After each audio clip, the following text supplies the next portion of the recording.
Hello dear students, today again we continue mole concept और आज हम लोग बात करेंगे बेटा about stoichiometric calculation.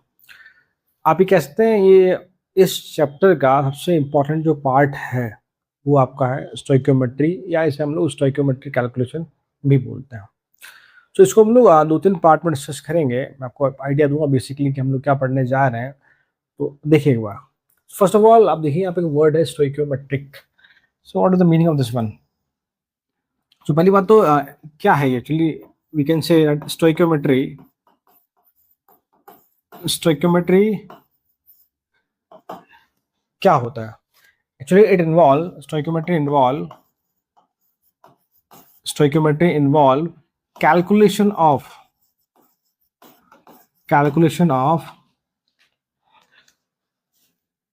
Products and reactants. Stoichiometry involve calculation of product and reactant. क्या मतलब है? देखो, अगर हम समझेंगे what is the meaning of word stoichiometry, उसकी मैं बात करूंगा। क्या मतलब है देखो इसका। जैसे आप लोगों ने कई बार रिएक्शन देखी हो किस तरह से। मान लो मैं कह दूं कि भाई सपोज करो, जैसे एक बहुत बेसिक रिएक्शन की भाई हम लोग कहें कि carbon react with oxygen, it form CO2। एक बहुत बेसिक रिएक्शन लिखी है मैंने यहाँ पे, मैं किसी फिजिकल स्टेट पर नहीं जा रहा यहाँ पर। तो हम लोग जैसे मान लो मैंने कहा कि मेरे पास 50 ग्राम कार्बन है और 30 ग्राम ऑक्सीजन है, तो बताओ CO2 कितना बनेगा।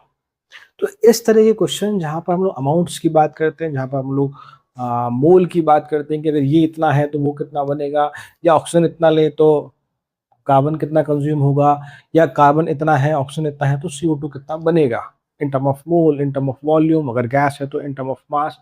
इस तरह की जो बातें होती है उसे हम लोग बोलते हैं स्टोइकियोमेट्रिक कैलकुलेशन। तो basically stoichiometry involve calculation of products and reactant in term of mole, in term of mass, आप कह सकते हैं। ये सुनो, ये मैंने एक बेसिक आइडिया दिया what is the meaning of stoichiometry. Stoichiometry का मतलब क्या होता है वो एक बेसिक आपको मैंने बात बताई। सुनाओ, इंपॉर्टेंट बातें हम लोग करते हैं उससे पहले कुछ चीजें देखिए आप लोग। जैसे मान लो मैं रिएक्शन लिखता हूँ कि सपोज कीजिए 2A plus B gives 3C। एक बहुत बेसिक रिएक्शन लिखी है, हम लोग मान के चल रहे हैं एक basic, it is a balance chemical equation. It is a balance chemical equation, हम मान के चलते हैं ऐसा। तो ये स्टोइकियोमेट्री वर्ड कहाँ से आया? यहाँ पे एक टर्म होती है उसे हम लोग बोलते हैं स्टोइकियोमेट्रिक कोफिशिएंट। उसे हम लोग क्या बोलते हैं? Stoichiometric coefficient. So what is the stoichiometric coefficient? जो भी आपके पास रिएक्टेंट है, प्रोडक्ट है, जब उसको हम एक रिएक्शन की फॉर्म में या इक्वेशन की फॉर्म में जब हम लोग लिखते हैं किसी रिएक्शन को, हम इक्वेशन की फॉर्म में जब रिप्रेजेंट करते हैं, यहाँ हमने मान के चल रहे हैं कि ये एक बैलेंस केमिकल इक्वेशन है। It is a balance chemical equation. तो जो आप देखेंगे रिएक्टेंट या कह लीजिए प्रोडक्ट, उसके आगे ये जो वैल्यू लिखी है, ऑब्वियसली यहाँ पर कुछ नहीं है तो ऑब्वियसली 1 कंसिडर किया जाएगा, और C के आगे जो 3 लिखा है, this is known as stoichiometric coefficient. हमसे पूछे what is the stoichiometric coefficient of A, हम क्या बोलेंगे? 2। What is stoichiometric coefficient of B, हम क्या बोलेंगे? 1। What is stoichiometric coefficient of C, हम क्या बोलेंगे? 3। This is the meaning of stoichiometric coefficient. आगे और बात करेंगे इसके बारे में डिटेल में। उससे पहले चीज समझिए आप लोग, हम जब स्टोइकियोमेट्रिक कैलकुलेशन की हम लोग बात करेंगे, हम लोग स्टोइकियोमेट्रिक कैलकुलेशन की हम लोग बात करेंगे, तो बेसिकली आप कह सकते हैं कि इस टॉपिक को हम लोग कुछ इस तरह से सब डिवाइड कर सकते हैं। सबसे पहले हम लोग बात करेंगे about the balance chemical equation. Balance chemical equation के बारे में बात करेंगे। वैसे हमें बेसिक आइडिया है, हम लोग क्लास 10 में पढ़ चुके हैं how to balance reaction. The first part is about the, we have to learn about the balance chemical equation, कि इक्वेशन को बैलेंस कैसे किया जाता है। पहली बात ये। दूसरी बात बेटा कि हम यहाँ बात करेंगे अलग अलग केसेस की। तो जब जो पहला केस आएगा वो हमारा आएगा कि when for one reactant, for single reactant आप कह लीजिए, तो सिंगल रिएक्टेंट बेस्ड जो क्वेश्चंस है उसकी हम बात करेंगे। फिर हम लोग बात करेंगे फॉर व्हाट वी से for multiple reactants, multiple reactant based problems. First we will discuss about the for single reactant based problem, then we talk about the multiple reactant based problem, जहाँ पर एक से ज़्यादा रिएक्टेंट, तो ऐसा कुछ कर लीजिए आप लोग। फिर हम एक बात करेंगे इंपॉर्टेंट टर्म की, जहाँ हम डिस्कस करेंगे about the term known as limiting reagent. Limiting reagent, तो लिमिटिंग रीएजेंट जो है ये स्टोइकियोमेट्रिक कैलकुलेशन का ही एक पार्ट आप कह सकते हैं, वेरी वेरी इंपॉर्टेंट, इसकी हम बात करेंगे। फिर हम कुछ टाइप ऑफ क्वेश्चन देखेंगे जहाँ हम बात करेंगे about the percentage purity based question या परसेंटेज प्योरिटी बेस्ड कैलकुलेशन, बात करेंगे परसेंटेज यील्ड के बारे में बात करेंगे। तो इस तरह कुछ आपके 4-5 पार्ट है इस टॉपिक के, आप कह लीजिए स्टोइकियोमेट्रिक कैलकुलेशन को, जिसको हम लोग 1 बाय 1 डिस्कस करेंगे। यस और नो? चलो, ये आपको मैंने वैसे एक आइडिया दिया कि हम लोग क्या पढ़ने वाले हैं। आई होप आपको समझ में आया what is the meaning of stoichiometry and what is the meaning of term stoichiometric coefficient. उसके आगे हम लोग स्टार्ट करते हैं। तो मैं कुछ एक बेसिक एग्जांपल लेता हूं जिससे आपको चीजें समझ में आएगी कि मैं क्या कहना चाहता हूं। सो देखिए, मैं कुछ बेसिक एग्जांपल लेता हूं। मैं एक बहुत सिंपल सी रिएक्शन लिखने जा रहा हूं यहाँ पर। देखिए, look at this example.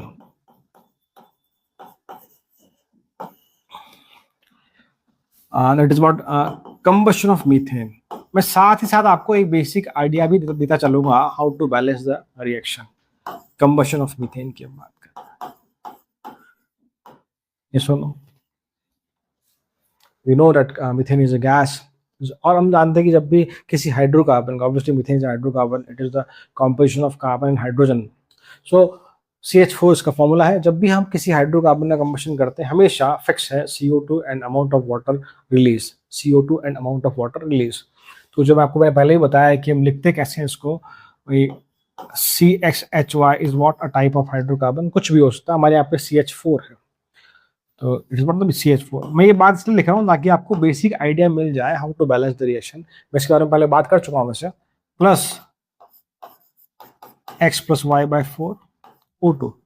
Combustion हमेशा ऑक्सीजन की प्रेजेंस में किया जाता है, और and it is always exothermic process, हमेशा अमाउंट ऑफ हीट रिलीज होती है। तो आपको हमेशा मिलेगा CO2 as well as water molecule. अब वो डिपेंड करेगा कि टेम्परेचर क्या है। टेम्परेचर अगर बहुत ज़्यादा है, 100 से ज़्यादा है, तो वाटर आपका लिक्विड की फॉर्म में रहेगा। टेम्परेचर अगर 100 से कम है तो हम वाटर को हम वेपर की फॉर्म में, स्टीम की फॉर्म में, गैस की फॉर्म में कंसिडर करेंगे इस रिएक्शन में। ये सुनो, बहुत सिंपल तरीका है। अगर जितने इस कार्बन के मोल्स हैं उतने ही आपको CO2 के मोल्स मिलेंगे। मतलब अगर यहाँ पे C2 है तो यहाँ पे 2 CO2 का हमेशा, रिमेंबर दैट थिंग। अगर यहाँ HY है तो हमेशा H2O इज Y/2। जैसे मान लीजिए मैं कह दूँ कि सपोज करो CH4 एग्जाम्पल, चलो हम उसको देख लेते हैं। मान लो CH4 की बात कर लेते हैं। CH4 O2 CO2 + H2, ये तो फिक्स है हमेशा, ये हमेशा फिक्स है भाई। देखिएगा आप लोग, नाउ लुक एट दिस। हमें बैलेंस करना है। मैंने आपको पहले भी सिखाया है the best method to balance any what hydrocarbon combustion reaction is what, just follow CHO। CHO is symbol of aldehyde. अगर आप क्लास 12th में तो आपको उसके बारे में आइडिया होगा, अगर आप 11th क्लास में तो कोई परेशान नहीं होना। Simply follow CHO। पहले कार्बन बैलेंस करेंगे, फिर hydrogen, then oxygen. So carbon is what 1 here, ये ऑल्सो 1। कोई अपना दिमाग नहीं लगाएगा बेटा कि सर इधर भी 2 से मल्टीप्लाई कर दो, यहाँ भी 2 से मल्टीप्लाई कर दो, नो, ऑलरेडी बैलेंस, खत्म बात। हाइड्रोजन बैलेंस करें हम लोग, देखिए आप लोग यहाँ पे 4 हाइड्रोजन, यहाँ पे 2 है, सिंपली मल्टीप्लाई बाय 2। ये सुनो, ऑक्सीजन की बात करें, देखिए आप लोग यहाँ 2 ऑक्सीजन है, यहाँ पर आपके 2 + 2 4 है, तो ऑब्वियसली आप इसे 2 से मल्टीप्लाई करते हैं। Now it is a balance chemical equation. Clear? Simply first we have to balance carbon, then hydrogen, oxygen. तो ये मैंने एक बात रखी। अब देखो मैं आपको इसको थोड़ा सा कोरिलेट करता हूँ। देखिए एक बार, कोरिलेट से मतलब देखिए यहाँ 1 है x का वैल्यू, तो अब आप देखेंगे CO2 का आगे भी 1 है। आपके H अगर यहाँ 4 है, मतलब y का वैल्यू यहाँ 4 है, तो obviously H2 is what the y/2, 4/2 that is the 2। Simple thing, simple thing. आप इसको भी x + y/4 कर सकते हैं, आपको यहाँ पे 2 मिल जाएगा। कोई बड़ी बात नहीं है, कोई बड़ी बात नहीं। क्लियर? चलो, यहाँ तक बात सही है? यस और नो? अब मैं कुछ इंपॉर्टेंट पॉइंट पे आता हूँ। देखिए, अब जो स्टोइकियोमेट्री वाले पार्ट की हम बात करें, नाउ अगर मुझसे पूछे what is the stoichiometric coefficient of CH4 1, what is the stoichiometric coefficient of O2 2, what is stoichiometric coefficient of CO2 1, stoichiometric coefficient of H2O 2। पहला पहला इंपॉर्टेंट पॉइंट आपको जो ध्यान रखना है, स्टोइकियोमेट्री का कैसा भी क्वेश्चन हो, आपको रिएक्शन बैलेंस करनी ही होगी। इक्वेशन शुड बी बैलेंस्ड, उसके बिना आप स्टोइकियोमेट्री बेस्ड क्वेश्चन सॉल्व नहीं कर सकते। This is the first point you remember. First point, कोई भी क्वेश्चन आता है फटाफट से रिएक्शन लिखें, बैलेंस करें। कई बार क्वेश्चन में रिएक्शन गिवन हो, कई बार आपको खुद से लिखनी पड़ सकती है, बट वो कोई बहुत बड़ा कंसर्न नहीं है, आप इजीली सीख जाएंगे। ठीक है, चलिए। तो पहला स्टेप क्या है, बैलेंस करके लिखना है हमने। अब देखो मैं साथ साथ लिखता चल रहा हूँ, स्टोइकियोमेट्रिक कोएफिशिएंट की बात कर रहे हैं आपका। तो इसका 1 है, इसका 2 है, इसका 1 है, इसका 2 है। अब मैं इस इक्वेशन को कितने तरह से पढ़ सकता हूँ वो बात समझाना चाह रहा हूँ। इसको मैं मोल की फॉर्म में पढ़ सकता हूँ, देखते हैं कैसे। इसको मॉलिक्यूल की फॉर्म में पढ़ सकता हूँ, इसको मैं मास की फॉर्म में पढ़ सकता हूँ, इसी इक्वेशन को मैं वॉल्यूम की फॉर्म में भी पढ़ सकता हूँ। बात करेंगे वॉल्यूम की फॉर्म में कैसे और क्यों। देखो भाई, ये जो मैं बातें अभी बोल रहा हूँ ना, ये सब सारे बेसिक्स हैं, ये आपको समझ में आएगा तो फिर आगे हम सब कुछ कर लेंगे, बड़ी बात नहीं है। देखो, जब तक क्वेश्चन में मोल नहीं गिवन है, अगर क्वेश्चन खुद ना कहते कि CO2 के 5 मोल लिए हैं, ऑक्सीजन के 10 मोल लिए हैं, उससे जो भी CO2 के इतने मोल बने, वाटर के इतने मोल बने, जब तक क्वेश्चन में मोल मेंशन नहीं होते हैं, मोल नहीं दिए हैं, तब तक आप जो स्टोइकियोमेट्रिक कोएफिशिएंट है उसको ही मोल मान के चलेंगे। मतलब कि आप क्या बोलेंगे कि CH4 का 1 मोल रिएक्ट करता है ऑक्सीजन के 2 मोल के साथ, तो 1 मोल CO2 और 2 मोल वाटर प्रोड्यूस होता है। ये बात सुनना, बहुत इंपॉर्टेंट पॉइंट्स बोल रहा हूं मैं। जब तक आपको क्वेश्चन में मोल नहीं गिवन है, हम स्टोइकियोमेट्रिक कोएफिशिएंट को ही मोल मान के चलते हैं। तो हम क्या बोलेंगे, 1 मोल CH4 रिएक्ट करता है 2 मोल ऑक्सीजन से, तो 1 मोल CO2 प्रोड्यूस होता है और साथ साथ 2 mole of water is also form. Yes और नो, क्लियर?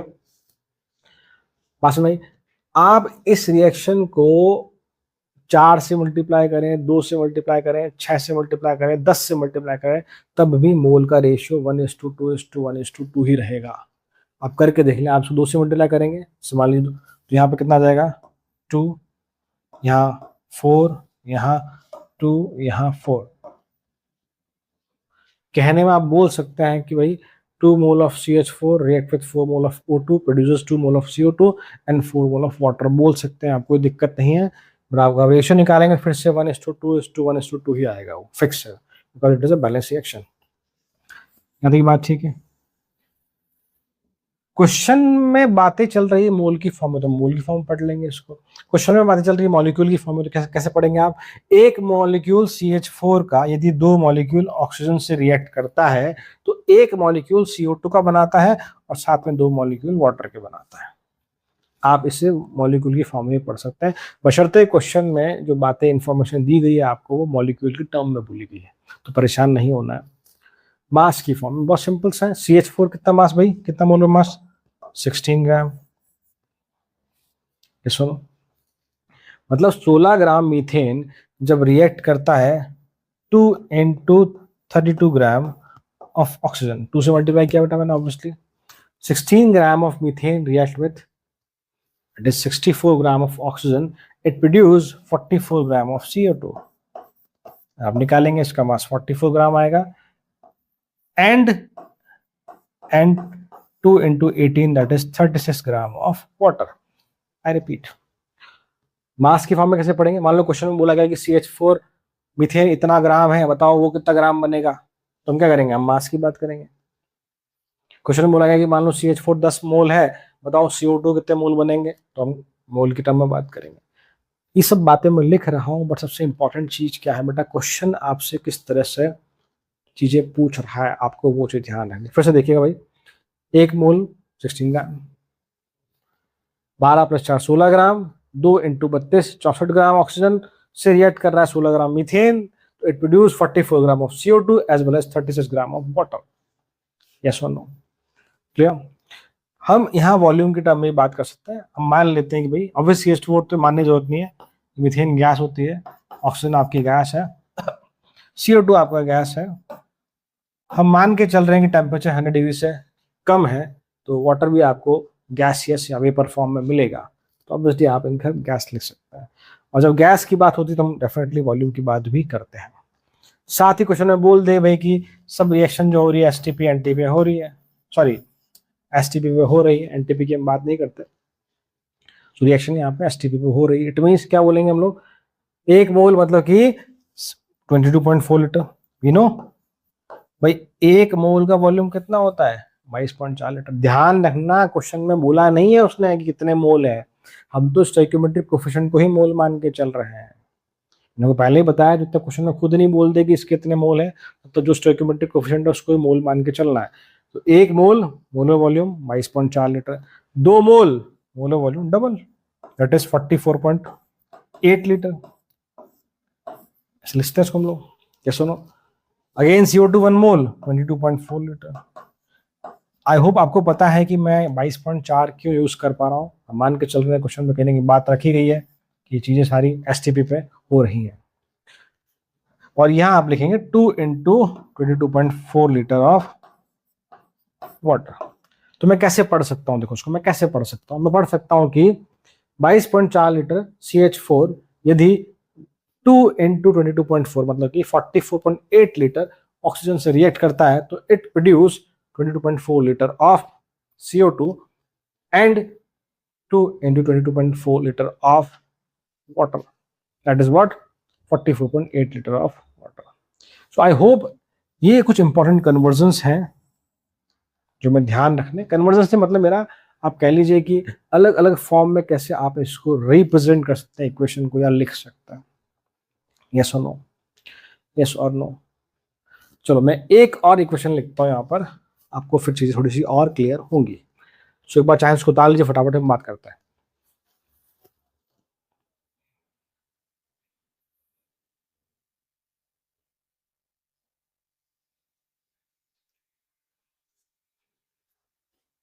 ठीक है, चलो मैं बेसिक एग्जाम्पल और लिख रहा हूँ। हमें पता है भाई मीथेन तो एलपीजी सीएनजी में यूज होती है। एक एग्जाम्पल और आपने कई बार सुना होगा, ये रिएक्शन कई बार देखी होगी। एग्जाम्पल 2 कर लीजिए आप इसे, that is calcium carbonate limestone on heating produce CaO, calcium oxide, that is quick lime with CO2 gas.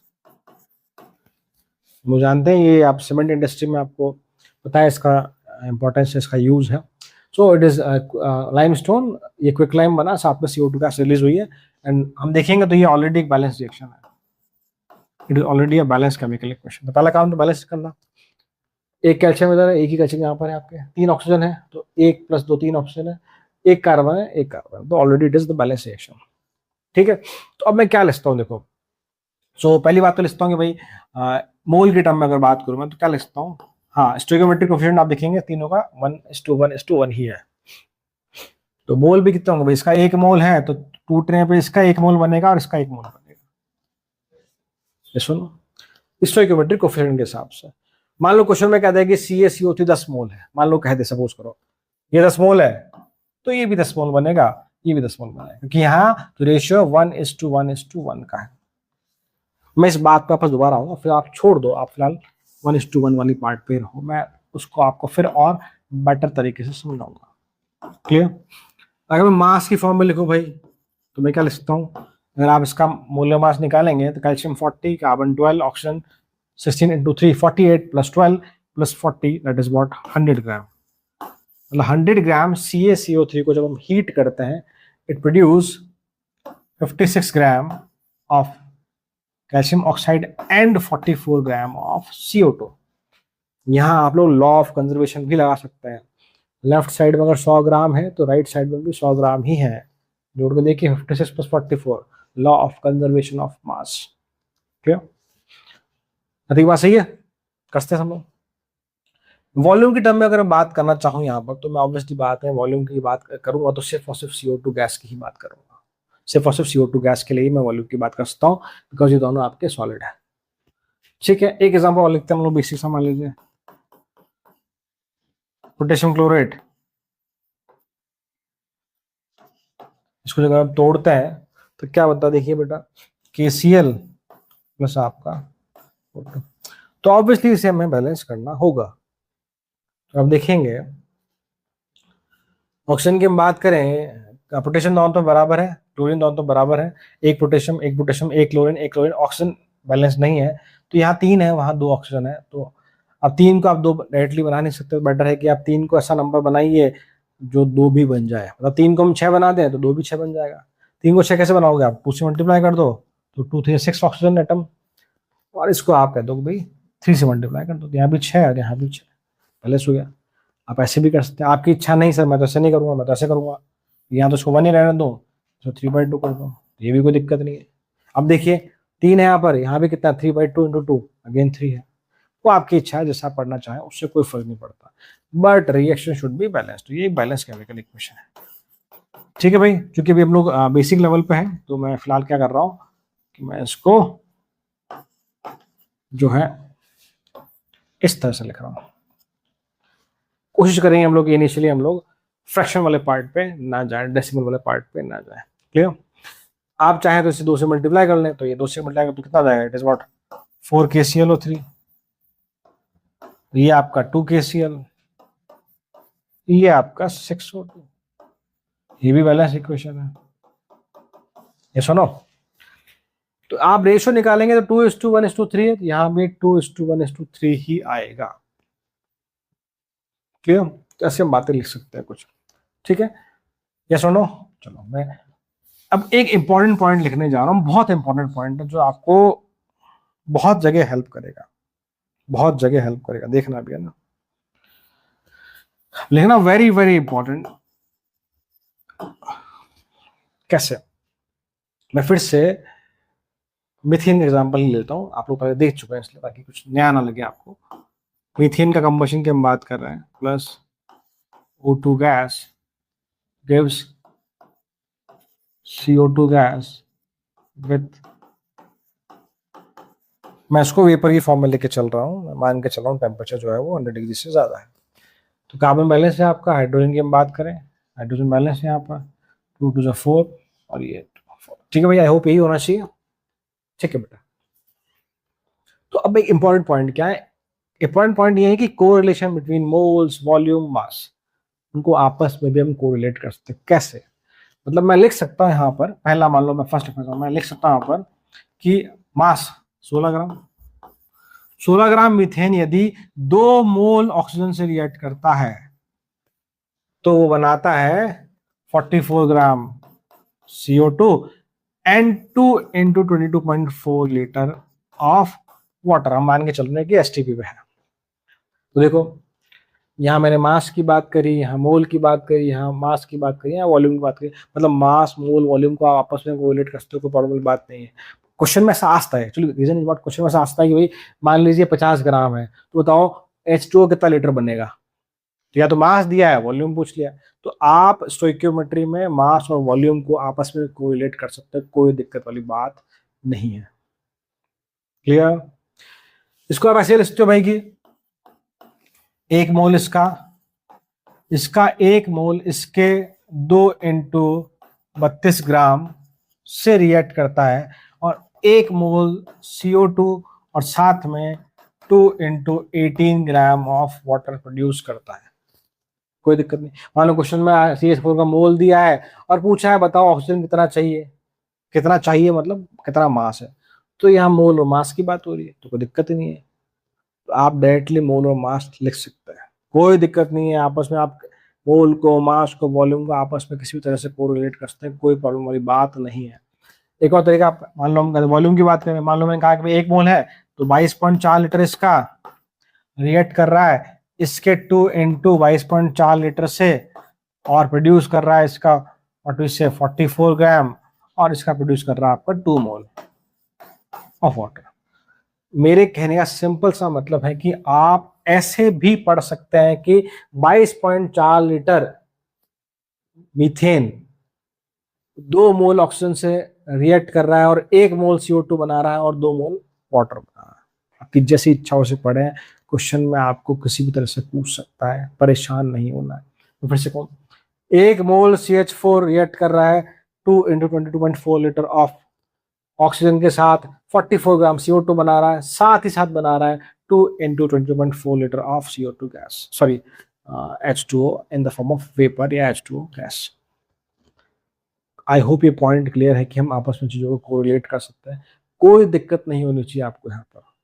क्या सुनो, ठीक है, ये बस उतारिए आप लोग, थोड़ा आगे बढ़ते हैं हम लोग। ठीक है भाई, एक लास्ट पॉइंट और देखते हैं, फिर क्वेश्चन वाले पार्ट पे आते हैं, जो कि बहुत जरूरी है, जिसकी मैं पहले ही बात कर चुका हूँ, that is understanding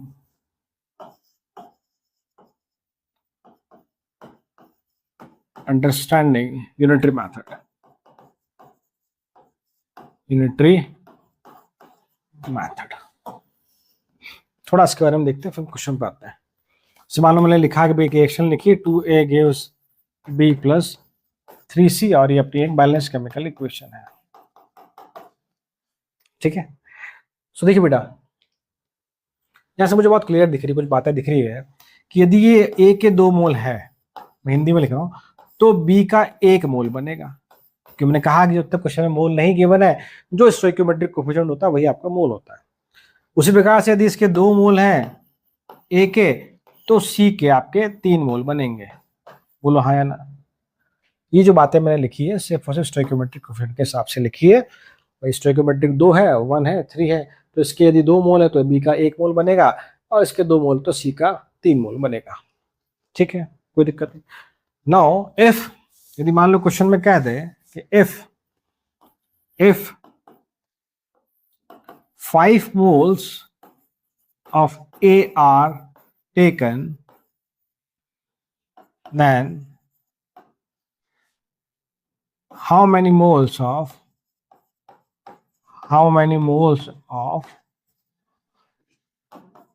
B and C will produce? मतलब सिंपल सी बात है भाई कि यदि मान लो कहा कि इसके 5 मोल है, तो बी और सी के कितने मोल बनेंगे, कितने बनेंगे। तो देखो इसको बिल्कुल आपको यूनिटरी मेथड से सॉल्व करना सिखा रहा हूँ, बिल्कुल यूनिटरी मेथड से। 2a gives b plus 3c।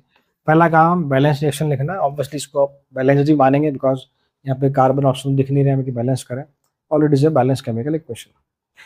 Unitary method का जो वर्ड है, यूनिटरी का मतलब ही यही कि पहले एक के लिए वैल्यू निकालो, फिर जिसके लिए पूछा उसके लिए निकालना। तो पहले मैं बी की बात कर रहा हूँ, पहले मैं बी कितना वो निकालने की कोशिश कर रहा हूँ। देखिए स्टोइकियोमेट्रिक दिख रहा है, आप ऐसा कर लीजिए from equation, from balance chemical equation मैं देख पा रहा हूँ कि इसके यदि 2 मोल है तो बी के 1 मोल बनेंगे। सही है, स्टोइकियोमेट्रिक क्या बोलती है, यदि इसका 1 मोल होगा तो बी के 1/2 मोल बनेंगे। कोई दिक्कत नहीं है, बी के 1/2 मोल बनेंगे। मैं फिलहाल सिर्फ ए और बी की बात कर रहा हूँ, सी को कंसिडर ही नहीं कर रहा हूँ मैं।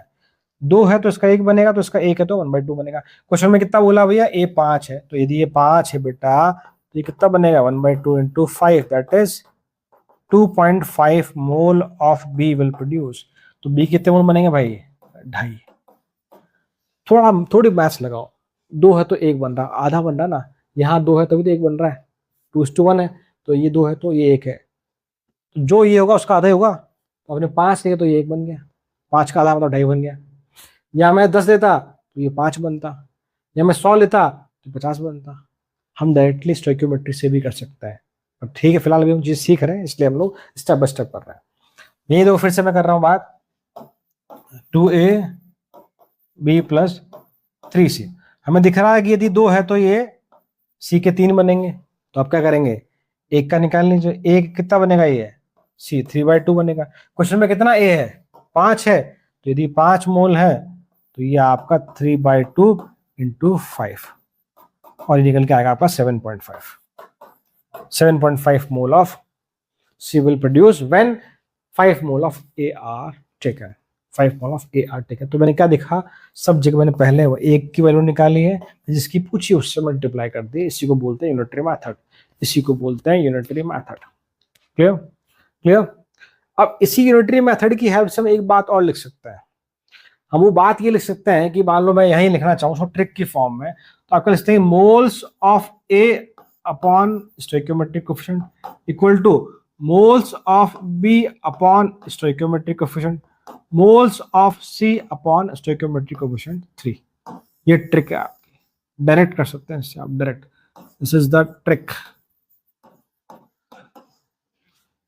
अब मुझे ऐसे करने की जरूरत नहीं है, देखो ये तो ऐसा एक तरीका है भाई, मैं सब कुछ भूल भी जाऊं तब भी मैं इसको तो यूज कर ही सकता हूँ। मान लो मैं ट्रिक भूल गया तो क्या करूंगा मैं, यही यूज करूंगा। तो आप इस ट्रिक से भी सॉल्व कर सकते हैं। कैसे देखो, तुम्हें मालूम पड़ा कि बी के कितने मोल आए बेटा, बी के आपके आए 2.5 और सी के आए आपके 7। ये सुनो ठीक।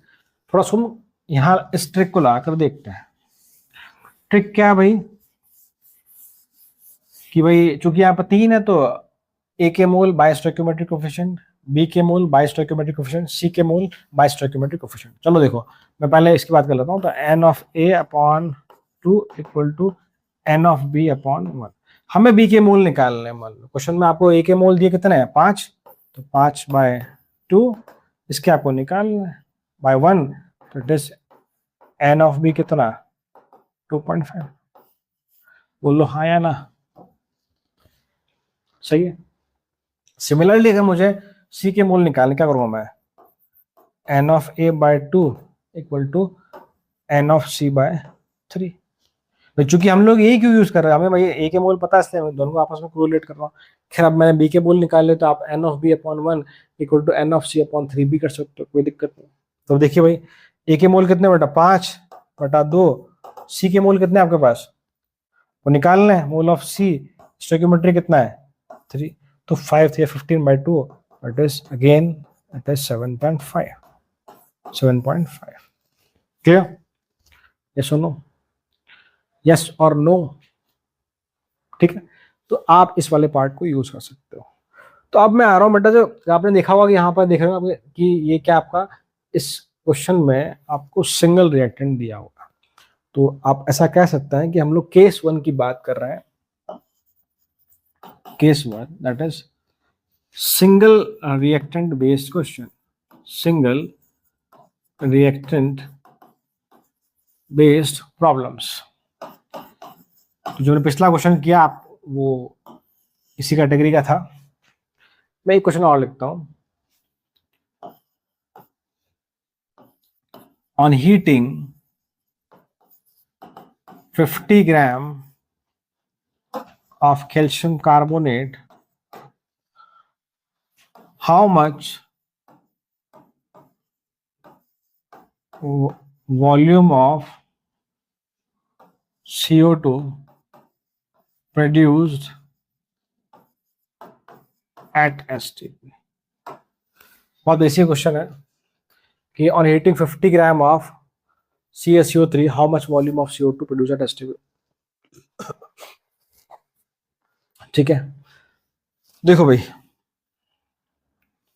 पहला काम क्या है, हमें रिएक्शन लिखनी है। कई बार क्वेश्चन में रिएक्शन गिवन होती है, कई बार नहीं गिवन होती है, बट एक बहुत बेसिक क्वेश्चन है। अगर आप 11th में है तो थोड़ी दिक्कत हो सकती है क्वेश्चन लिखने में। बाकी जैसे आप 12th क्लास में आएंगे तो आप समय के साथ बहुत सारे चैप्टर्स पढ़ेंगे तो बहुत सारी रिएक्शन बार बार आएगी, तो आपको वैसे ही याद हो जाएगी। तो यहाँ क्लियर दिख रहा है कि हमें CaCO3 को हीट किया गया है, तो इसको आपने इसको हीट किया है, it gives you calcium oxide and with CO2 gas. हम जानते हैं कि ये बैलेंस इक्वेशन है, तो आप देखेंगे यार रेशियो कितना 1:1:1 है। इसका एक मोल रखा है, इसका एक मोल ही बनेगा, इसका एक है तो उसका एक ही बनेगा। तो इस क्वेश्चन को दो तरह से करता हूँ। पहले मैं करता हूँ यूनिटरी मेथड से और फिर हम करेंगे जो मैं ट्रिक लिखी थी लास्ट क्लास में, सॉरी लास्ट चार्ट में, उसकी बात करेंगे। सबसे बेसिक तरीका है यूनिटरी मेथड। तो सिंपल बात है, जो बातें जो मैंने पहले पूछी आपसे वैसे लिख दो। तो देखो पहला हमेशा काम क्या करना, फर्स्ट काम हमेशा क्या करना, जब भी क्वेश्चन ऐसा आता है आपको फॉर्मूला वाला कुछ याद नहीं, तो आपको देखना है कि क्वेश्चन में किन किन की बातें की जा रही है। इसकी बात की जा रही है और इसकी बात की जा रही है। हमें CaO से मतलब नहीं है यहाँ पर। पहला स्टेप बैलेंस इक्वेशन लिखनी है आपको, फिर आपको आइडेंटिफाई करना है क्वेश्चन में किसकी बात की जा रही है, बस उसको ऑब्जर्व करो। तो अकॉर्डिंग टू क्वेश्चन लिखेंगे हम लोग कि अकॉर्डिंग टू क्वेश्चन इसका मास की बात की जा रही है और इसके वॉल्यूम की बात की जा रही है। मैंने आपको पहले ही सिखाया है कि मास वॉल्यूम का आपस में आप कोरिलेट कर सकते हो, कोई दिक्कत वाली बात ही नहीं है, कोई दिक्कत वाली बात ही नहीं है, ठीक है। सुनो, तो हमको पता है कि क्वेश्चन के हिसाब से अगर मैं इसका मास निकालता हूं तो इट इज 100 ग्राम। अगर ये 100 ग्राम है तो ये 22.4 लीटर बनेगा STP पे। हमने कैसे लिख दिया 22.4 लीटर, हमें मालूम है कि भाई 1:1:1 है, तो ऑब्वियसली 1 मोल है तो 22.4 लीटर बनेगा। मैंने वॉल्यूम ही क्यों लिखा भाई, क्वेश्चन में आपसे वॉल्यूम पूछा है इसलिए वॉल्यूम लिखा है। यहाँ मास क्यों लिखा, तो क्वेश्चन में मास लिखा। मेरे को पहले समझाया था कि मास वॉल्यूम का आपस में कोरिलेट कर सकते हैं, कोई दिक्कत नहीं, ये मुझे मालूम पड़ गया। अब क्वेश्चन में पूछा कि 50 ग्राम है तो कितना बनेगा, भाई 100 ग्राम पे इतना है, 50 ग्राम पे इसका आधा हो जाएगा। क्यों आधा हो जाएगा भाई? यहाँ 1 है, यहाँ भी 1 है। स्टोइकियोमेट्रिक कोफिशिएंट जब सेम होते हैं बेटा, यहाँ भी 1 है, यहाँ भी 1 है, जितना ये होगा उतना ही उधर बनेगा। इसको आधा करोगे वो भी आधा हो जाएगा, मास को डबल करोगे वॉल्यूम भी डबल हो जाएगा। क्वेश्चन में वॉल्यूम की बात की जा रही है इसलिए मैं वॉल्यूम के टर्म में बोल रहा हूँ मैं। इसको आप 3 गुना करोगे वॉल्यूम भी 3 गुना हो जाएगा। इसको आधा करोगे ये भी आधा हो जाएगा। इसको डबल करोगे तो ये भी डबल हो जाएगा। बिकॉज स्टोइकियोमेट्रिक कोफिशिएंट दोनों का सेम है। जरूरी नहीं कि दोनों का 1 हो तभी ये बात होगी। अगर इसका 5 होता, इसका भी 5 होता, तब भी ये बातें होती। स्टोइकियोमेट्रिक कोफिशिएंट अगर सेम है तो जितना चेंज आप लेफ्ट साइड में करोगे उतना ही राइट में होगा, या जितना राइट में करोगे उतना ही लेफ्ट साइड में होगा। तो आपको आंसर तो मिल गया होगा वैसे। 100 का 50 करोगे तो आधा हो जाएगा। पर हम लोग कर रहे हैं यूनिटी मेथड से। यदि 1 ग्राम होगा तो वॉल्यूम कितना बेटा? 22.4 लीटर बाय व्हाट वी से 100। कितना भाई? दिखने में अजीब सा लग सकता है भाई कि वॉल्यूम के नीचे मास कैसे आ गया, बट आप ऐसे कर सकते हैं, कोई दिक्कत नहीं। 50 ग्राम का पूछा हमसे, simply is what 22.4 by 100 into 50, that is simply 11.2 litre. ये आपका आंसर ही 11.2 लीटर CO2 बनेगा। क्लियर? ये जो बेस्ट अप्रोच है मैंने बताया आपको। हम चाहें तो जो मैंने ट्रिक देखी उससे करना चाहें तो वो भी कर सकते हैं हम लोग। देखो तो ट्रिक क्या थी बेटा? बहुत सिंपल सी थी। ट्रिक में बात किसकी की गई है? सिर्फ और सिर्फ मोल्स की बात की गई है। तो क्या ट्रिक थी भाई कि mole of CaCO3 upon stoichiometric coefficient कितनी है? 1 equal to mole of CO upon stoichiometric coefficient कितना? 1 equal to mole of CO2 upon stoichiometric coefficient 1। क्योंकि सबका कोफिशिएंट 1 है तो 1 ना लिखे तब भी चल जाएगा, पर हम जानते हैं कि हमें फिलहाल इसकी जरूरत नहीं है, तो हम क्या करेंगे? Mole of CaCO3 equal to mole of CO2। तो मोल कैसे निकालेंगे भैया? मास दिया आपको, कितना मास? 50 ग्राम। तो given mass by molar mass equal to mole of CO2। CO2 का मोल निकालेंगे ना हम, तो it is what the mole of CO2। तो मोल ऑफ CO2 कितना है बेटा हमारे पास? यहां से हमने देखा कि moles of CO2 is what half mole. Mole निकाल लिया। क्वेश्चन ने पूछा वॉल्यूम, तो मोल से वॉल्यूम कैसे निकालेंगे?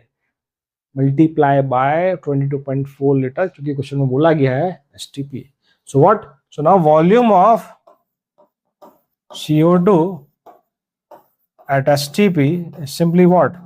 मोल इंटू मोलर वॉल्यूम। 22.4 लीटर, आधा mole into 22.4 litre, you will get 11.2 litre. क्या मेरी बात सही है? क्या मेरी बात सही है? क्लियर? समझते हम लोग। तो जो तरीका आपको ठीक लगे आप वो लगाएं, you will get the answer, you will get the answer. ठीक है? सो उतारिए, मैं क्वेश्चन और लिखता हूं फिर। सो देखिए अगला क्वेश्चन,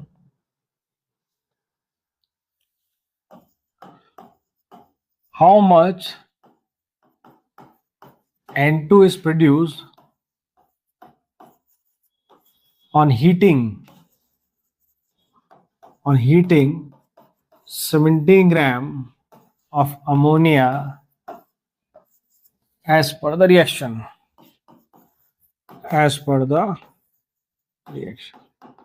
आपको रिएक्शन गिवन है बेटा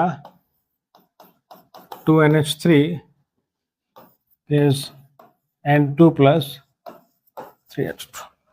देखो भाई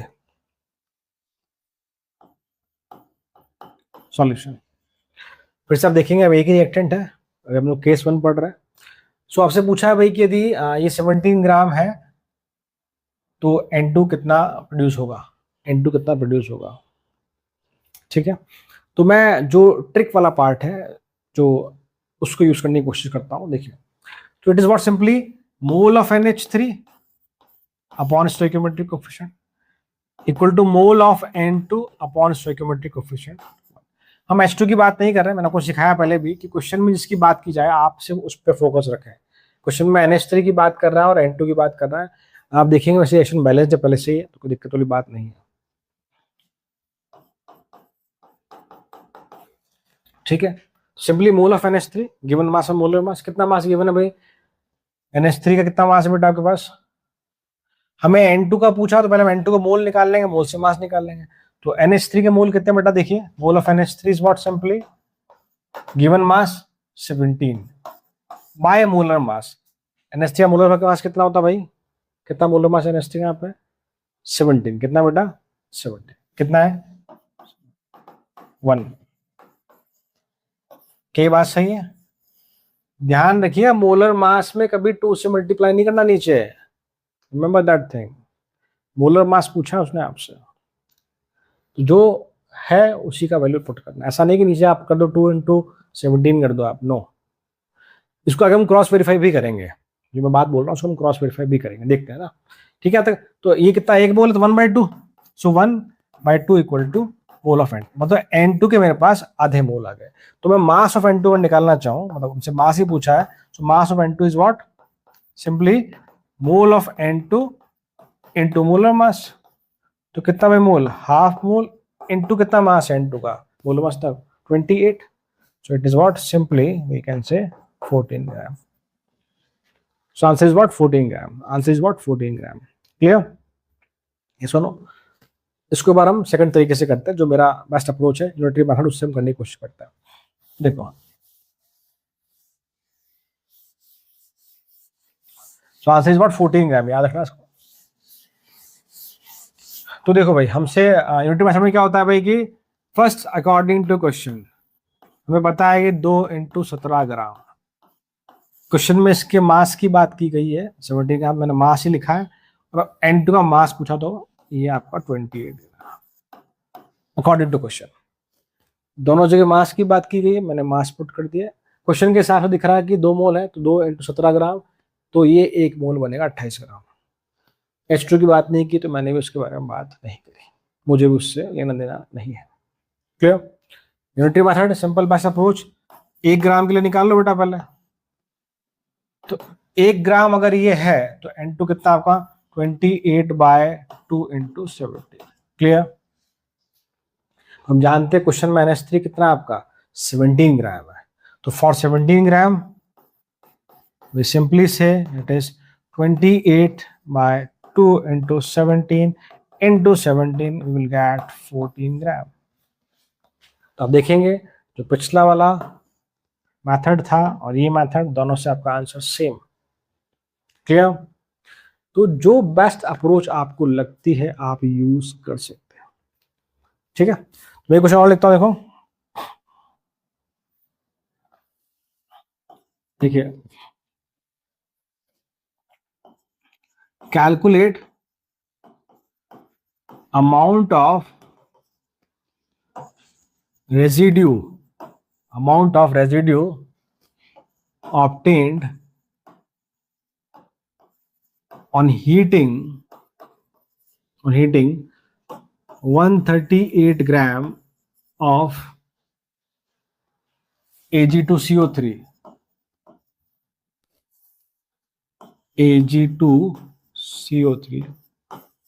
and also calculate total volume of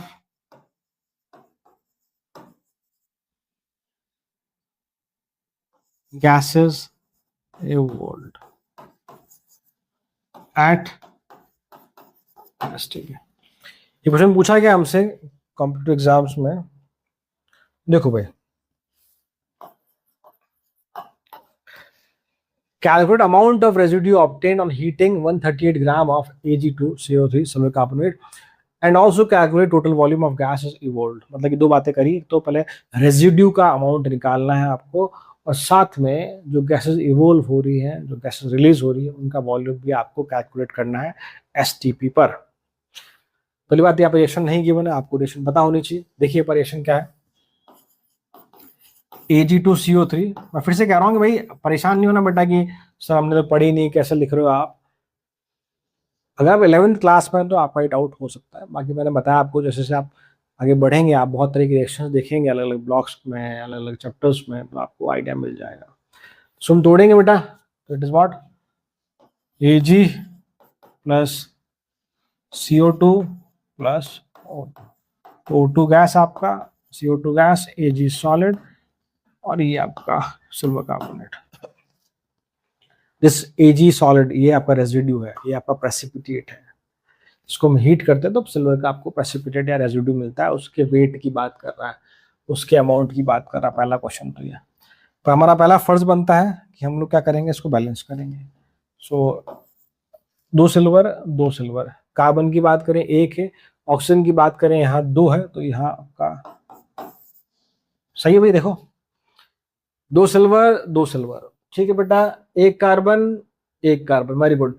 oxygen 3 है तो 2 यहाँ पर, और हाफ इंटू 2 1, 2 + 1 3। ऐसे करते हैं। आप चाहे तो पूरी रेशियो को 2 से मल्टीप्लाई कर दें तो यहाँ पर 2 आ जाएगा, यहाँ पर 4 आ जाएगा, यहाँ पर 2 आ जाएगा, यहाँ पर 1 आ जाएगा, उससे कोई फर्क नहीं पड़ता। चाहे तो कसते हैं, ये फ्रैक्शन हट जाएगा, थोड़ा सुंदर लगेगा, तो ऐसा कर लेते हैं। ये 2 आपका, ये आपका हो गया 4 Ag, ये आपका 2 CO2, और यहाँ पर आपका 1, सिंपली ऐसे। तो पहली बात मुझे दिख रहा है भाई कि मुझे एक तो Ag कितना बनेगा वो निकालना है। दूसरी बात की 2 गैसेस रिलीज हो रही है, दिख रहा है हमें, CO2 और ऑक्सीजन, दोनों गैसेस इवॉल्व हो रही है, तो इनका आपको वॉल्यूम भी साथ में कैलकुलेट करना होगा। ठीक है भाई, चलो। तो बेस्ट अप्रोच इज व्हाट, एक तो सिंपल तरीका यूनिटी मेथड लगा तब भी आंसर आए, कोई दिक्कत नहीं है। एक हम डायरेक्ट चाहे तो जो तरीका है वो लगा सकते हैं कि भाई what we say mole of Ag2CO3 upon stoichiometric coefficient is equal to mole of Ag upon stoichiometric coefficient equal to mole of CO2 upon stoichiometric coefficient equal to mole of O2 upon stoichiometric. इसको आप use कर सकते हैं, कोई दिक्कत ही नहीं है। ठीक है भाई, तो पहले हम वेट की बात कर लेते हैं, मतलब पहले Ag की बात कर लेते हैं, फिर हम वॉल्यूम वाले पार्ट पाएंगे। तो पहले मैं Ag के मोल्स निकाल लेता हूँ, उसके पहले आपको Ag2CO3 के मोल्स निकालने पड़ेंगे बेटा। So mole of Ag2CO3 is what, given mass by molar mass 138, और इसको जब जोड़ेंगे सिल्वर 108, 216, 16 और कार्बन 12, 228, 128, 232, 276, इट इज हाफ मोल। ठीक है, अभी जोड़ भाई करना आराम से। तो इसके कितने मोल आ गए, हाफ मोल आ गए। सो इट इज 1/2, और नीचे जाएगा तो 2 1/4 इक्वल टू इसके मोल। ठीक है, तो Ag के मोल कितने आ गए भाई, 1 मोल आ गया। कितने मोल आए Ag के बेटा, 1 आ गया। ठीक है, वैसे अब देखेंगे तो 2 है तो 4, डबल हो रहे हैं इसके। तो अगर इसका 1 मोल होगा तो इसके 2 मोल होंगे, इसका आधा मोल है तो इसका डबल 1 हो जाएगा। तो आधा मोल था इसका भाई, तो उसका 1 आ गया। ऐसे भी कर सकते हैं। ये तो क्या अभी आप लोग बिल्कुल बेसिक लेवल पे है ना, तो इसलिए मैं ऐसी बातें कर रहा हूँ। बाकी एग्जाम में तो आप डायरेक्ट देखेंगे 2 से 4 बन रहा है, मैंने निकाला आधा है, आधे का डबल करो, 1 खत्म, ये 1 मोल।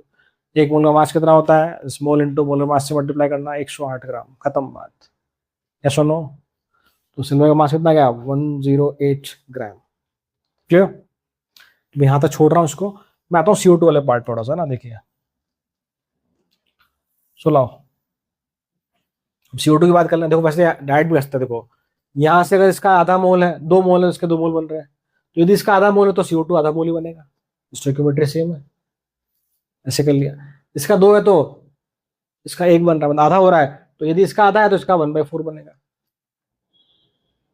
चलो छोड़ो, आप आ जाओ।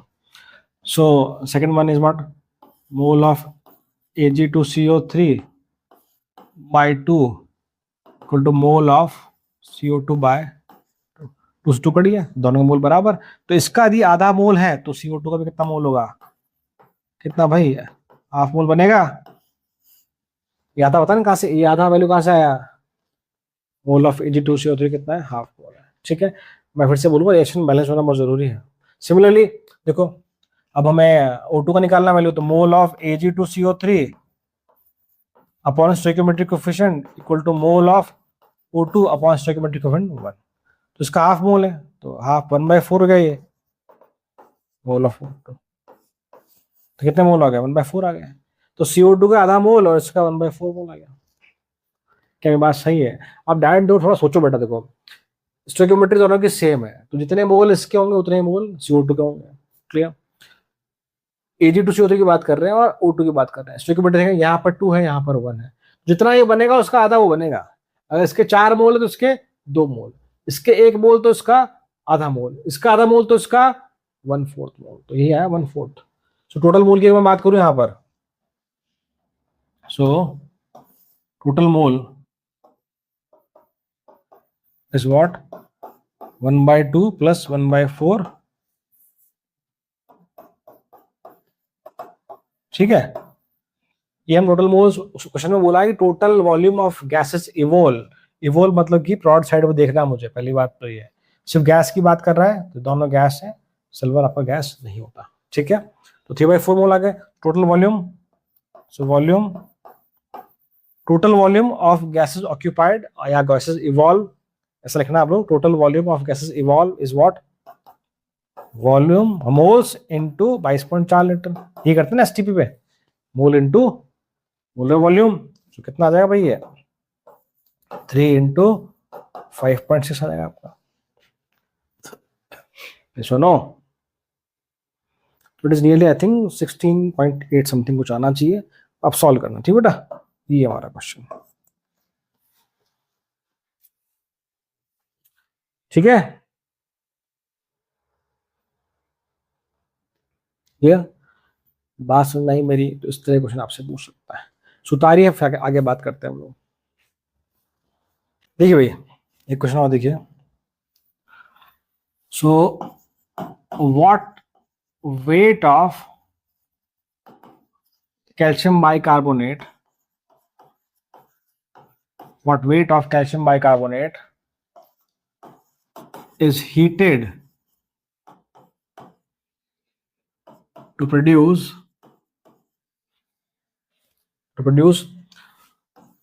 2.4 into 10 power 23 molecules of CO2। ये क्वेश्चन है आपका, छोटा सा क्वेश्चन देखिए।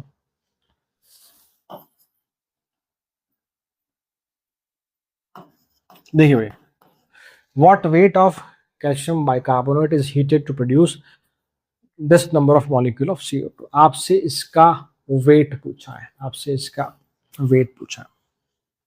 देखो भाई, तो पहले हम क्या करेंगे, हम रिएक्शन लिखेंगे।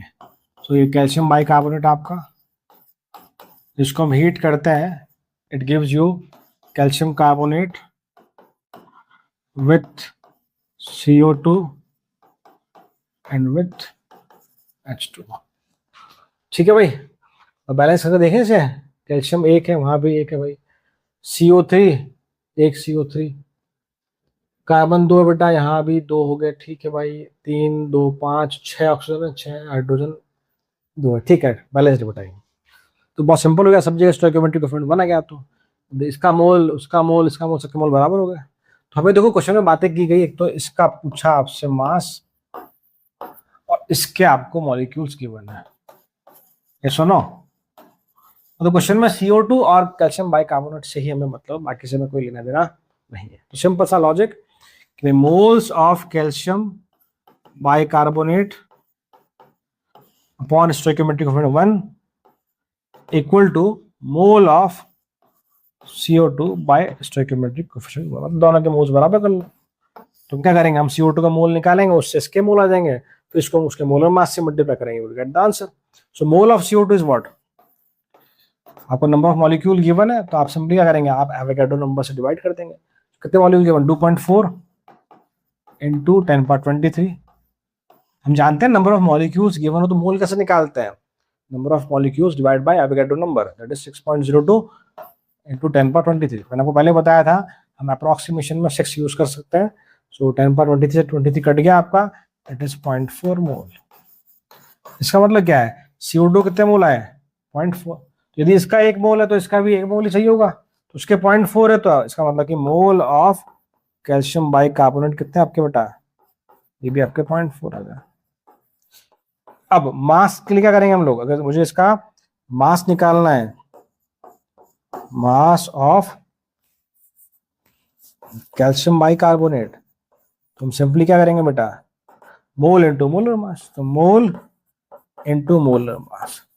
तो मोलर मास निकालना आप इसका, और उसको आप 0.4 से मल्टीप्लाई करना, you will get the answer in gram. सही भाई, clear.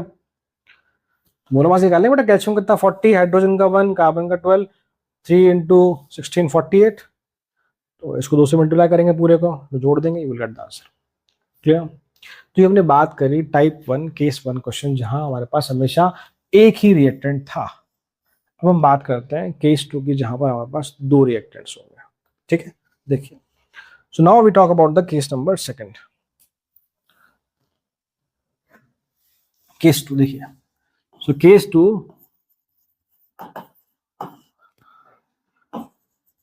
when 2 reactants are given,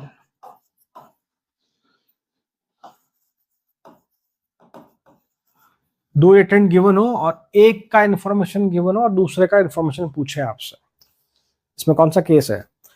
case 3 में क्या होगा, बात करेंगे लिमिटिंग रिएजेंट की नेक्स्ट लेक्चर में। केस 2 में क्या है, दो रिएक्टेंट्स, मान लो मैं कहते हैं भाई कि A+2B गिव्स आपका C+3, दो रिएक्टेंट हो गए।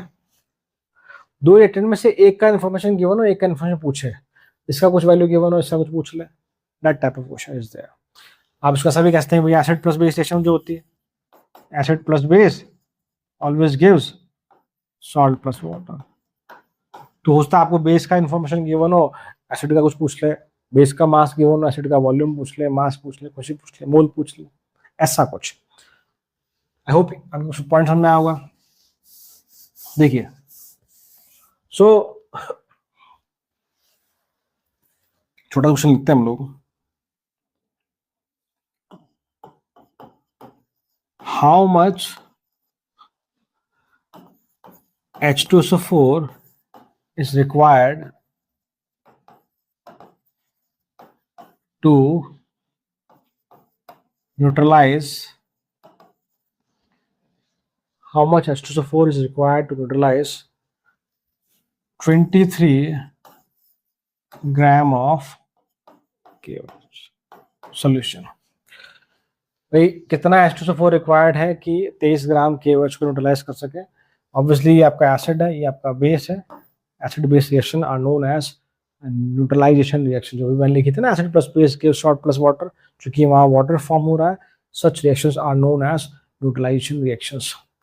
हमने इसके बारे में डिटेल में पढ़ा है आयनिक इक्विलिब्रियम में। खैर आई होप ये आपका पहला चैप्टर हुआ तो शायद आपने नहीं देखा होगा, बाकी आप आयनिक इक्विलिब्रियम के लेक्चर में जाके देख सकते हैं, वहाँ मैंने इसके बारे में डिटेल में बात करी है। चलो पहले हम फर्स्ट काम, पहला धर्म अपना कि हम रिएक्शन बैलेंस करके लिखेंगे। तो ये आपका एसिड, सॉरी बेस, ये आपका एसिड, और हमेशा क्या बनेगा, सॉल्ट प्लस वाटर। तो ये वाटर आपका, तो H2O निकल गया, ऐसा तो क्या बचा? हमेशा कैसे निकलती है पता ना को, कैसे निकलता है हमेशा H2O? बेस में से OH वाला पार्ट और एसिड में से H वाला पार्ट निकलता है, उससे H2O बनता है। पीछे क्या बचा, K2SO4। ऑब्वियसली इसको हमको बैलेंस करना पड़ेगा, दो पोटेशियम। हाइड्रोजन काउंट कीजिए बेटा, यहाँ 2 है, यहाँ 2, 4 हो गए, तो यहाँ आपके 4 हाइड्रोजन। ऑक्सीजन काउंट कीजिए बेटा, 4 यहाँ पर है और 2 यहाँ 6, तो 4 यहाँ, 2 यहाँ 6, तो ये आपकी होगी बैलेंस केमिकल इक्वेशन। अब देखिए इस क्वेश्चन में पहली बात तो ये आपको 2 रिएक्टेंट गिवन है। 2 रिएक्टेंट में आपको एक रिएक्टेंट का इन्फॉर्मेशन गिवन है, दूसरे का इन्फॉर्मेशन पूछा है। कैसे? आप देखेंगे आपको KOH का मास गिवन है और आपसे H2SO4 का मास पूछा है। KOH का मास गिवन है और H2SO4 का मास आपसे पूछा गया है। ये तो तरीका जो हम जानते हैं, ट्रिक वो लगा सकते हैं, एक आप यूनिटरी मेथड भी यूज कर सकते हैं। तो पहले मैं जो ट्रिक वाला पार्ट है उससे देखता हूँ, फिर यूनिटरी मेथड का आप ट्राई करना खुद से। तो क्या करेंगे बेटा, mole of KOH upon stoichiometric coefficient equal to mole of H2SO4 upon stoichiometric coefficient, जो कितना है 1 है। तो मुझे कुल मिला के KOH के मोल निकालने पड़ेंगे। तो simply mole of KOH is what, given mass by molar mass. कितना molar mass? Potassium 39, hydrogen 140 plus 16 56, that is half mole. कितना मोल बेटा? Half mole. तो KOH का हाफ मोल, हाफ बाय 2, तो H2SO4 का कितना मोल आ जाएगा? 1/4। Half by 2, 1/4। The value of mole for H2SO4 is what, half, sorry 1/4 moles. हमसे मास पूछा है, so mass of H2SO4 is what, mole into molar mass. So mole कितना बेटा, 1/4 इंटू 98। क्लियर, कितना जाएगा हमारा ये, 24/5 ग्राम। ऐसा नो, क्लियर। तो इस तरह से हम चीजों को कर सकते हैं। I hope you understand that part. यहाँ भी देखिए, यहाँ पर क्वेश्चन में आपको इनके बारे में ना तो इन्फॉर्मेशन गिवन है, ना इनके बारे में कुछ पूछा गया है, तो मुझे उनसे मतलब नहीं है, मुझे सिर्फ इस वाले पार्ट से मतलब। क्लियर, ये तुमने लगा ये वाला पार्ट। आप इसी यूनिटरी मेथड से भी कर सकते हैं। कैसे, देखो बेटा, मैं सॉल्व नहीं करूँगा, पूरा आपको हिंट दे देता हूँ कैसे करना है ना, आप ट्राई करना करके उसको।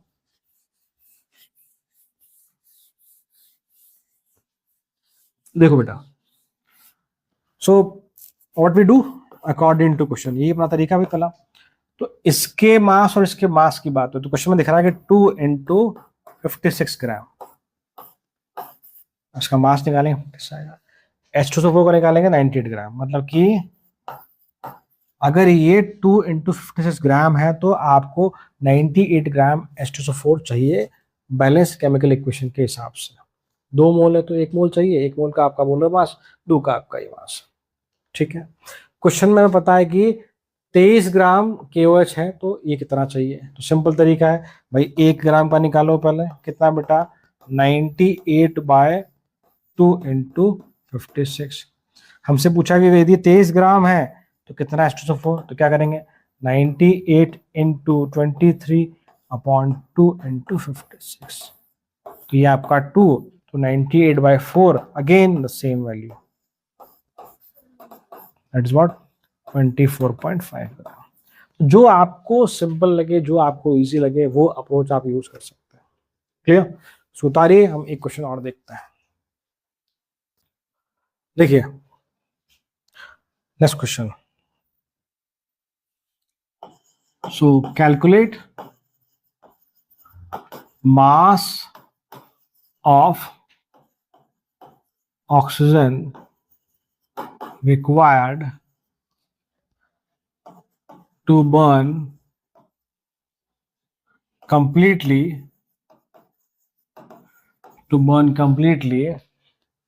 54 ग्राम ऑफ एल्यूमिनियम। ये बहुत छोटा सा क्वेश्चन, बेसिक सा क्वेश्चन लिखा मैंने, फिर से देखिए। Calculate mass of oxygen required to burn completely aluminium. कितना मास है एल्यूमिनियम का, 54 ग्राम। मतलब एल्यूमिनियम की कंबशन की बात हो रही है, तो रिएक्शन क्या आपकी बेटा, aluminium with O2 gives you Al2O3। ये रिएक्शन होती है, बेसिक रिएक्शन पता है सबको। बैलेंस करेंगे इसको हम उससे पहले, तो बैलेंस करें, आप देखिए 2 एल्यूमिनियम, देखिए ये 2 लगा दिया मैंने, 2 थे 2, ऑक्सीजन 2 है, ऑक्सीजन 3 है, तो आप क्या कर सकते हैं, इसको 3 से करें, इसको 2 से करें, गड़बड़ हो गई, एल्यूमिनियम 4 हो गए, क्या करेंगे आप, 4 का। ठीक है भाई, तो देखो 4 एल्यूमिनियम, 2 2 4 एल्यूमिनियम, 6 ऑक्सीजन, 2 3 6 ऑक्सीजन, ये आपकी बैलेंस केमिकल इक्वेशन है, पहला काम। अब फिर से आप देखेंगे यहाँ पर आपको एक रिएक्टेंट का इंफॉर्मेशन पूछा गया है, एक रिएक्टेंट का इंफॉर्मेशन आपको क्वेश्चन में गिवन है। Clear, again the same simple method, आपसे क्वेश्चन में इन दोनों की बात की गई है, तो यहाँ ट्रिक लगाइए, उसको भूल जाइए। तो what is the trick, mole of aluminium upon stoichiometric coefficient, mole of O2 upon stoichiometric coefficient. आप यूनिटरी मेथड भी लगा सकते हैं, कोई दिक्कत नहीं है। तो देखिए भाई, एल्यूमिनियम के मोल निकालने मुझे, तो मोल ऑफ एल्यूमिनियम कितना भाई, given mass by molar mass कितना है, 27, दैट इज 2। बस दैट्स ऑल, दैट्स ऑल। मैं फिर से कहूंगा, 27 को 4 से मल्टीप्लाई नहीं करना भाई। मोलर मास पूछा है, 1 मोल का पूछा है, simply 27 given mass by molar mass the mole of aluminium. तो देखो, यदि ये 4 और 3 चाहिए, तो यदि 2 है तो कितना चाहिए होगा, निकाल के देखते हैं फटाफट से। तो एल्यूमिनियम के मोल कितने बेटा, 2/4, मोल ऑफ O2 हम निकाल रहे हैं, 3, 6/4, दैट इज 3/2। यहाँ से देखेंगे, सो मोल ऑफ ऑक्सीजन कितना भाई, 6/4 और वी से 3/2। क्वेश्चन में हमसे पूछा है mass of oxygen required, so we have to calculate mass. So mass कैसे निकालते हैं भाई, using mole, it is mole into molar mass. तो 3/2 इनटू मोलर मास कितना, 32।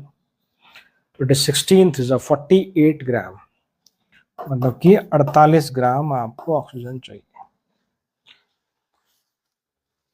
यस और नो, यस और नो, यस और नो। तो ये हमने बात रखी, ठीक है, क्लियर। तो इस प्रकार के क्वेश्चंस आते हैं बेसिकली, जहां हम लोग बात करते हैं सिंगल रिएक्टेंट की, जहां हम बात करते हैं डबल रिएक्टेंट की। अब इन्हीं में एक केस और आएगा जो हम नेक्स्ट क्लास में बात करेंगे। आपको बेसिक आइडिया देता हूँ, जहां हम पढ़ेंगे लिमिटिंग रिएजेंट के बारे में। मान लो कि क्वेश्चन में है कि ये 50 ग्राम है और ये 40 ग्राम, बताओ ये कितना बनेगा। या मान लो क्वेश्चन में ये 10 मोल है, ये 4 मोल है, ये कितना बनेगा। तो मैं हिंट देता हूँ आपको ना, थोड़ा फिर बिल्डअप हो जाएगा, नेक्स्ट टाइम देखना आपको। जैसे मान लो मैं यहीं पे कह दूँ कि 2A plus B gives C, तो मालूम है कि इसके 2 मोल से इसका 1 बनेगा, पर इसके मोल से इसका, मान लो ये कह दो कि इसके 5 मोल है, इसके 2 मोल है, इससे कितने मोल बनेंगे। मतलब क्वेश्चन में आपको दोनों रिएक्टेंट का इन्फॉर्मेशन गिवन है, आपसे प्रोडक्ट के बारे में पूछ रहा है कि प्रोडक्ट कितना बनेगा, तो यहाँ क्वेश्चन आएगा लिमिटिंग रिएजेंट का। वाई लिमिटिंग रिएजेंट का, मतलब कि ये इस तरह सॉल्व क्यों नहीं होगा, क्योंकि देखो यदि इसके 2 मोल है तो इसका 1 बन रहा है। अगर मैं सिर्फ A और C को कंसिडर करूं, 2 है तो 1 बन रहा है, तो 2 का आधा 1 है, तो 5 का आधा 2.5 होना चाहिए। क्वेश्चन में 5 है ना, थोड़ा देखो आपस, थोड़ा हटा ही देते, चलो बेसिक आइडिया दे रहा हूँ आपको मैं, बाकी डिटेल में नेक्स्ट टाइम बात करेंगे। मान लो मैंने कहा कि 2A plus B gives C, हमें दिख रहा है कि इसके 2 मोल से इसका 1 मोल बनता है। अगर मैं A और C की बात करूं, इसके 1 से इसका 1 बन रहा है, अगर B और C की बात करूं। यस और नो। अब मान लो क्वेश्चन में कहता है कि इसके 5 मोल है, क्वेश्चन में गिवन है इन्फॉर्मेशन कि इसके 5 मोल है, इसके 2 मोल है, बताओ C कितना बनेगा। अब अगर मैं A से जाऊंगा तो A से क्या हो रहा है कि 2 से 1, इसके 2 से इसका 1 बन रहा है, तो इसके 1 से 1/2 बनेगा। 5 के लिए पूछ रहा है तो 5 हाफ इंटू 5 दैट इज 2.5 बनेगा। तो ये कितना बनना चाहिए, 2.5, यदि मैं A के हिसाब से चलूँ तो, सही है। परंतु यदि मैं अगर B के हिसाब से चलूँ, B के हिसाब से मतलब मेरा B के हिसाब से क्या है, यदि इसका 1 मोल है तो इसका 1 बनना चाहिए, तो इसका 2 है तो 2 बनना चाहिए, तो C 2 बनना चाहिए। तो एक तो कह रहा है भाई C 2.5 बनना चाहिए, एक कह रहा है C 2 मोल बनना चाहिए। किसकी बात सुनी जाए, इसी क्वेश्चन का आंसर है नेक्स्ट टॉपिक में, नोन एज लिमिटिंग रिएजेंट। ठीक है, तो ये आपको मैंने बेसिक आइडिया दिया, आज के टॉपिक में मैं बात करी यहाँ तक। आगे हम नेक्स्ट लेक्चर में बात करेंगे about limiting reagent. Till then, thank you so much.